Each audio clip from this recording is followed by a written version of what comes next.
प्रधानमंत्री जी का मौन नहीं चुप हो रहा, मणिपुर जाने की हिम्मत नहीं। ये अंतरराष्ट्रीय 56 इंच का सीना पीट रहे हैं। चीन को लाल आंख कब करके दिखाएंगे। आप ही के अरुणाचल प्रदेश में सैटेलाइट तस्वीरें सबूत हैं कि वहां पर इंफ्रास्ट्रक्चर चीन द्वारा खड़ा कर लिया गया है। आप खामोश क्यों हैं? वो कोई भारतीय जनता पार्टी के कार्यकर्ता तो है नहीं, वो भारतीय जनता पार्टी के किसी प्रकार के पदाधिकारी भी नहीं है। वो जिसको गोदी मीडिया कहा जाता है, बार बार पिद्दी मीडिया वाले जिसको गोदी मीडिया कहते हैं, जवाहरलाल नेहरू की कायरता थी। 38,000 वर्ष क्या वीरता कहेंगे? ये देखिए कायर, नेहरू की कायरता, कायर को कायर कर दी। नेहरू जी पे माफी मांग लीजिए। नेहरू कायर, नेहरू जी पे जो आपने शब्द कायर का माफी मांग लीजिए। सावरकर भी स्वतंत्रता सेनानी थे, भूल रही हैं आप? इंदिरा गांधी ने डाक टिकट भी जारी किया था उनका। चुपके चुपके चीन के चंदे पर पलने वाले श्रीमान राहुल गांधी सपरिवार चीन के दूतावास में चले गए। एक जोरदार डिबेट जिसमें प्रेम शुक्ला ने गांधी परिवार की सारी पोल ही खोल डाली, चाहे वो नेहरू का भारत की भूमि को चीन को देना हो या फिर राहुल और सोनिया का चीन प्रेम। आइए सुनते। देखिए, मैं समझ नहीं पा रहा हूँ कि आप बहस आपने किस मुद्दे पे शुरू की है। नहीं, आपके हिसाब से बहस जो है मोदी की इंटरनेशनल गारंटी पर है। जी हाँ, मोदी है तो मुमकिन है, पुतिन साहब कह रहे हैं। मोदी है तो मुमकिन है ना। तो व्लादिमीर पुतिन जो है वो कोई भारतीय जनता पार्टी के कार्यकर्ता तो है नहीं, वो भारतीय जनता पार्टी के किसी प्रकार के पदाधिकारी भी नहीं है। वो जिसको गोदी मीडिया कहा जाता है, बार बार पिद्दी मीडिया वाले जिसको गोदी मीडिया कहते हैं, वो गोदी मीडिया भी नहीं है। वो एक राष्ट्र के राष्ट्रपति हैं, जिस राष्ट्र के उन्नयन में उनकी अपनी भूमिका है, एक महत्वपूर्ण नेता है। और उस महत्वपूर्ण नेता ने अगर आदरणीय नरेंद्र मोदी जी के बारे में ये बातें कही हैं, तो क्या उन बातों में तथ्य है? उन बातों में तथ्य है। आदरणीय नरेंद्र मोदी जी भारत और भारतीयता के हित के विरुद्ध किसी भी अंतरराष्ट्रीय दबाव में नहीं आते, ये सत्य है और तथ्य है।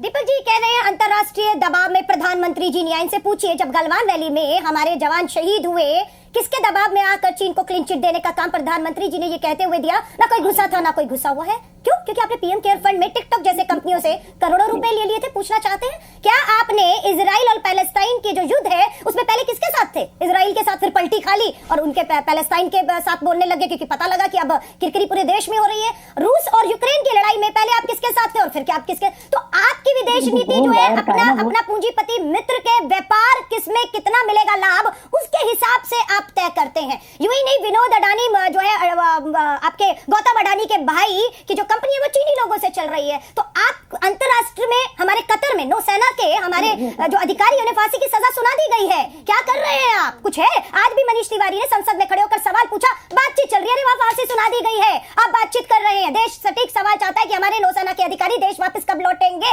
सुरक्षित उनका परिवार आपसे पूछ रहा है। हाँ, अंतरराष्ट्रीय आप बात कर रहे हैं। प्रधानमंत्री मोदी जी यूक्रेन और रूस, पैलेस्टाइन और इजराइल के झगड़े को सुलझाएंगे, पर प्रधानमंत्री जी मणिपुर में डबल इंजन की सरकार में दो समुदाय लगातार 6 महीने से लड़ रहे हैं, एक दूसरे को मौत के घाट उतार रहे हैं। 3 दिन पहले जो है 13 लोग मौत के घाट उतरे। प्रधानमंत्री जी का मौन नहीं चुप हो रहा, मणिपुर जाने की हिम्मत नहीं। ये अंतरराष्ट्रीय 56 इंच का सीना पीट रहे हैं। चीन को लाल आंख कब करके दिखाएंगे। आप ही के अरुणाचल प्रदेश में सैटेलाइट तस्वीरें सबूत हैं कि वहां पर इंफ्रास्ट्रक्चर चीन द्वारा खड़ा कर लिया गया है। आप खामोश क्यों हैं?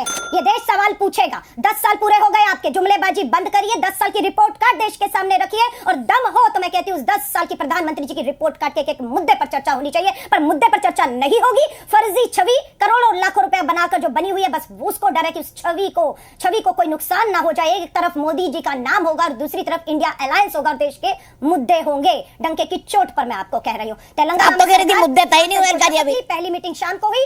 आप तो कह रही थी मुद्दे तय नहीं हुए इंडिया अलायंस के, कब तय करेंगी मुद्दे? जातीय जनगणना पर सत्ता पे आते ही देश में जातीय जनगणना करवाएंगे, जिसकी जितनी आबादी उतना हक देंगे। एमएसपी पे कानून लेकर आएंगे, किसानों को राहत देंगे, उनके कर्ज को। पूंजीपति मित्रों का 10 लाख करोड़ मोदी जी आप माफ करते हैं ना, हम भी किसानों का कर्ज माफ करने की बात कर रहे हैं। महिला आरक्षण जो आप जुमला लाए हैं लागू नहीं हुआ। 24 में महिलाएं नहीं लड़ पाएंगी 33%। यही सब 3 राज्य में आपके मुद्दे हार गए 3 दिन पहले, 3 तारीख को। हम अग्नि नहीं, चुनाव आते जाते रहते, वो हारे हम जीते, ये देश का चुनाव होगा। अग्निपथ भर्ती योजना को लाकर आप जो देश की सेना को कमजोर कर रहे हैं, उसे पूरी तरह निरस्त करके पक्की सेना की भर्ती लाने का काम हम करेंगे। देश के लाखों सरकारी कर्मचारी जो ओल्ड पेंशन स्कीम की मांग कर रहे हैं, उन्हें उनका हक हम देंगे। मुद्दे हमारे साफ है। हम सांप्रदायिकता के ऊपर तानाशाह सरकार को सत्ता, धन और पूंजीपति मित्रों के धन पर जीतने नहीं देंगे। जीतेगा भारत, जीतेगा इंडिया, लिख कर रख लीजिएगा। अलका जी, एक बड़ी पुरानी कहावत है, मेरी माँ कहा करती थी। मेरी माँ करती थी, आंख का अंधा और नाम नयन सुख। मैं यहाँ अंधा किसी को नहीं कह रहा हूँ। आपके लिए मैं तो हुई, मैं तो बिल्कुल पूरा, मुझे दिखता ही नहीं, मुझे प्रवक्ता दिखता है। प्रेम शुक्ला जी आपका जवाब, फिर मैं घनश्याम तिवारी जी का जवाब। कभी गलत नहीं होता है। मुझे अपेक्षा है कि बीच में लोग चिल्लाएंगे नहीं। अब मैं उत्तर दे रहा हूँ, सिर्फ मैं आपसे दीपक जी इतनी अपेक्षा करता हूँ कि अगर कोई बीच में चीखने लगे तो आप उसकी आवाज बंद करेंगे। नहीं आवाज तो मैं सब बंद, आवाज सबकी कोई एक ही आदमी कर सकता है, वो भगवान।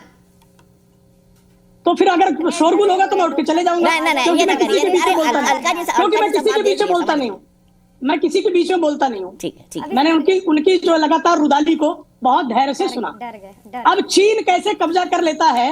जवाहरलाल नेहरू की कायरता से 38,000 वर्ग किलोमीटर भूमि गई कि नहीं गई? 4,000 वर्ग किलोमीटर भूमि। शर्म करिए, देश के प्रथम प्रधानमंत्री, स्वतंत्रता सेनानी, शुरू हो गई जो भारत रत्न पंडित जवाहरलाल नेहरू जी के लिए ये गोडसेवादी, गांधी के हत्यारे शब्दों का इस्तेमाल करेंगे, और गांधीवादी अलका लांबा सुनती रही। इनका वो स्तर है कि नेहरू पर उंगली अलका जी सुन तो लीजिए ना, सुन तो लीजिए। मैं कहता हूँ संयम वाले संयत शब्दों का इस्तेमाल करिए प्रेम शुक्ला जी प्लीज। ऐसे शब्दों का इस्तेमाल, सत्य प्रियाद प्रियम प्रियाद, सत्य बोलिए लेकिन प्रिय बोलिए। क्या इस्तेमाल किया? उनके शब्दों को भी आप देख लीजिए क्या बोला था। प्रधानमंत्री भारत के लिए क्या शब्द इस्तेमाल किया नेहरू के लिए? जवाहरलाल नेहरू कायरता के अपने गिरबान में जाइए, 10 साल का जवाब दीजिए। अगर दम हो तो जम्मू और कश्मीर में चुनाव करवा कर देखिए। लगातार नहीं प्लीज, अलका जी लगातार नहीं, अलका जी प्लीज लगातार नहीं। और मैं सबसे बोलूंगा, आपसे भी, अरविंद जी से भी, घनश्याम भाई से भी, प्रेम शुक्ला जी से भी, अलका से भी, प्लीज संयत शब्दों का इस्तेमाल करिए। हम बहस कर रहे हैं, बहुत सारे करोड़ों दर्शक हमको एक साथ देखते हैं। जवाहरलाल नेहरू जी के लिए कैसा शब्द? जवाहरलाल नेहरू की कायरता थी, 38,000 वर्ग किलोमीटर को क्या वीरता कहेंगे? ये देखिए नेहरू की कायरता, 38,000 वर्ग किलोमीटर भूमि कायर, नेहरू की कायरता। हमें बता रहे हैं कि अलका जी लगातार नहीं प्लीज, अलका जी कायर तो वो संगी थे। कायर नेहरू जी पर बात, 38,000 वर्ग किलोमीटर गई, कायर नेहरू की कायरता था, माफी वीर था। कायर तो गोडसे था, गांधी का हत्यारा, जो सामने नहीं कर पाया और हिंसा की। आप सब उन्हीं के रास्ते पर चल रहे हैं, देश को हिंसा में झोंक रहे हैं, नफरत लगे हुए हैं। मैं दोनों से निवेदन करता हूँ कि प्लीज डिबेट में आ जाइए, क्योंकि उन्होंने जो हमारे मोदी जी के नीचे तरह के शब्दों का प्रयोग किया, मैं नहीं सुनूंगी। ये कायर नेहरू की कायरता के नेहरू जी पर बात करके उसका बदला लेंगे। आज प्रधानमंत्री है मोदी जी, देश का 50,000 किसान आत्महत्या कर चुका है, उनका कर्ज पूंजीपतियों का आपने माफ किया, क्यों देश सवाल नहीं करेगा? मोदी जी से सवाल करना, क्या देश में अब देश और हो गया है? एक कायर को कायर कर नहीं, नेहरू जी पे माफी मांग लीजिए। नेहरू कायर, नेहरू जी पे जो आपने शब्द कायर का माफी मांगे, सावरकर नहीं, वो गोडसे नहीं, हत्यारे आरएसएस की तरह। कायर कहूंगा मैं, कायरता को कायर को कुछ भी कह लीजिए। देश जो बच्चा चाचा नेहरू कहता था, और गुलाब का फूल वो अपनी पॉकेट में लगाते थे। सत्य, अहिंसा, प्यार, शांति के प्रतीक स्वतंत्रता सेनानियों को आपकी कोई हैसियत है? आप कुछ भी कह, किसी भी स्वतंत्रता सेनानी। अरे सावरकर भी स्वतंत्रता सेनानी थे, अलका लांबा जी, सावरकर भी स्वतंत्रता सेनानी थे, भूल रही हैं आप। इंदिरा गांधी ने डाक टिकट भी जारी किया था उनका। सावरकर वीर थे और जवाहरलाल नेहरू कायर थे। सावरकर वीर थे, जवाहरलाल नेहरू कायर थे। आप इस्तीफाक रखते हैं भारतीय होने के नाते, स्वतंत्रता सेनानी पर ये सवाल उठाते हैं। दीपक जी, मैं आपकी बहस में हूं कि नहीं हूं? ना मैं उनको बता रहा था कि अरे एक मिनट देखिए, अलका जी प्रेम शुक्ला जी, आप दोनों मास्टर हैं, डिबेट को कहीं भी ले जा सकते हैं। 4,000 वर्ग किलोमीटर भूमि भारत की गंवाने वाली कायर सरकार, 4,000 वर्ग किलोमीटर पाकिस्तान के हाथों जो है गंवाने वाली। परसों ही आदरणीय अमित शाह जी ने ये बात संसद में रखी कि किस तरह से पाकिस्तान ऑक्यूपाइड कश्मीर का निर्माण नेहरू के ब्लंडर के कारण हुआ। उन्होंने सेना रोक भी नहीं जाने दी। क्यों? तो जिन लोगों ने उसके बाद जो है अभी आखिरी जोरावर किला जो है 2009 में किसने कहा? और गलवान में हमारे 20 बलवानों ने बलिदान दिया, तो 40 से अधिक चीन के सैनिकों को मार गिराया। लेकिन जब डोकलाम में हमारी सेना जुटी तो चोरी चुपके चीन के चंदे पर पलने वाले श्रीमान राहुल गांधी सपरिवार चीन के दूतावास में चले गए। तो चीन के चंदे पर पलने वाले जो हैं वो चीन के स्तुति गान में लगे रहते हैं, क्योंकि नहीं तो चीन जो है उनका चंदा बंद कर देगा। तो वो तो जो है अंतरराष्ट्रीय मंचों पर भी जाकर चीन को लोकतांत्रिक और भारत को तानाशाह बताते हैं। तो इस तरह के चीन के जो चंदेबाज हैं उनको चीन की स्तुति नजर आती है। लेकिन भारत की अंतरराष्ट्रीय साख जो है उसको आज यूरोप भी मानता है, अमेरिका भी मानता है, सऊदी अरेबिया भी मानता है, संयुक्त अरब अमीरात भी मानता है। और इजराइल फिलिस्तीन की बात कर रही थी, हमने आतंकवाद को जो है आतंकवाद कहा और फिलिस्तीन के मुद्दे पर हमारा जो स्टैंड रहा, हमने उस स्टैंड को भी स्वीकार किया। हम फिलिस्तीन में अगर जो है निर्दोषों पर हमला होगा तो उसकी निंदा भी करेंगे। ठीक है। ये भारत की जो है आपका टाइम ओवर। पहले तो बोलने नहीं दिया था लगातार दीपक जी। 90 सेकंड मैंने आपको दिया, मैंने अलका जी को बोलने नहीं दिया। मैं 90 सेकंड बाद फिर आ जाऊंगा, प्रेम शुक्ला जी फिर आ जाऊंगा 90 सेकंड के बाद। मैंने इनको बोलने नहीं दिया। कोई बात नहीं है, लेकिन नहीं सुन लीजिए मेरी बात। आपने 10 मिनट तक कांग्रेस के प्रवक्ता को कोलाहल मचाने का अवसर दिया। ये सब है कि नहीं है? जी न्यूज जो है इस तरह से कांग्रेस के कोलाहल के दबाव में क्यों आ रहा है, मेरे समझ से परे। मैं किसी के दबाव में नहीं हूँ अलका जी और प्रेम शुक्ला जी, मैं किसी के दबाव में नहीं हूँ। मुझे प्रवक्ताओं का दबाव ज्यादा रहता है, जो प्रवक्ता दबाव डालते हैं ना एंकर पे वो बहुत ज्यादा है। 140 करोड़ की आबादी का भारत देश का नागरिक कोई कहता तो मुझे ज्यादा खुशी होती। एक देश का अरे बीजेपी के सब सपोर्टर तो कह रहे हैं मैडम, ताली पीट रहे हैं। बीजेपी के सब सपोर्टर तो कह रहे हैं, मैं कह रहा हूँ ये गारंटी इंटरनेशनल हो गई है। पुतिन जी भी कह रहे हैं मोदी है तो मुमकिन है। मोदी जी ने तो गारंटी ट्रंप साहब की भी ली थी। अब की बात ट्रंप सरकार, क्या हुआ उस ट्रंप सरकार का? कोर्ट में जाकर गिरी औंधे मुंह वो ट्रंप सरकार, है ना? किसने नारा दिया था? मोदी जी ने दिया था ना। अब की बार ट्रंप सरकार। छोड़ दीजिए ये सब, हमें किसी की जरूरत नहीं है।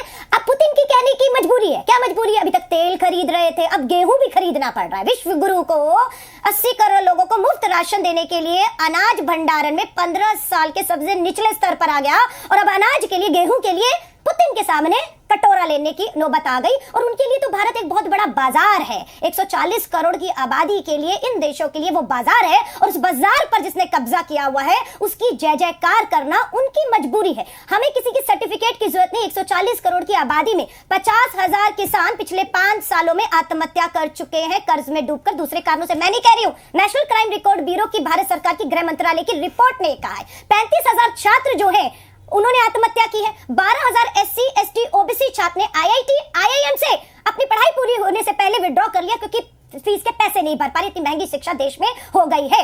और वहीं पर दिल्ली विश्वविद्यालय में 48% फीस बढ़ गई है। सच्चाई, किसान की आत्महत्याएं देख लीजिए। MSP पे कानून नहीं आए, दुगनी नहीं। 2 करोड़ नौकरी हर साल का वायदा, और 10 साल में 20 करोड़ नौकरियों का वायदा था। हाँ, वो आपकी बुलेट ट्रेन 22 में चलनी थी। बहुत कुछ। देश का रुपया जो है, मनमोहन सिंह जी के समय जो 40 पे डूबा था, साख डूबी थी, वो आज रुपये ने विश्व रिकॉर्ड तोड़ते हुए डॉलर के जो मुकाबले वो 83-84 रुपए पहुंच चुका है। किसे आप झूठ? मोदी की गारंटी, मोदी जी की तो खुद की अपनी गारंटी नहीं है। नोटबंदी की थी, हाँ, क्या होना था? काला धन आना था। आ गया काला धन देश में वापस? पूछना चाहते हैं, है ना? वो काला धन तो आया नहीं, ऊपर झूठ बोलकर, सांप्रदायिकता की बात कर करके अब देश भर में दुख की बात है कि सर्वोच्च पद पर बैठा प्रधानमंत्री सबसे झूठा साबित हो रहा है। चुनावी मंचों से झूठ सही बात है अलका जी, इतना बड़ा झूठा है, इतना झूठ बोलता है, फिर भी परसों 3 चुनाव जीत लिए। गजब की बात है अलका जी। हाँ, तो हम तो कह रहे हैं चुनाव झूठ से भी जीता जा रहा है। महादेव ऐप का झूठ प्रधानमंत्री जी ने छत्तीसगढ़ में बोला या नहीं? हाँ, फिर तो महादेव ऐप को वंदे मुकुट जाना था। भूपेश बघेल को 90 में से 80 सीटें जीतनी थी अलका जी। अपनी बात को पूरा कर लूं। क्यों महादेव की आप कि मैं जब सब बात कर रही थी आपने मेरी बात को काट दी? क्यों?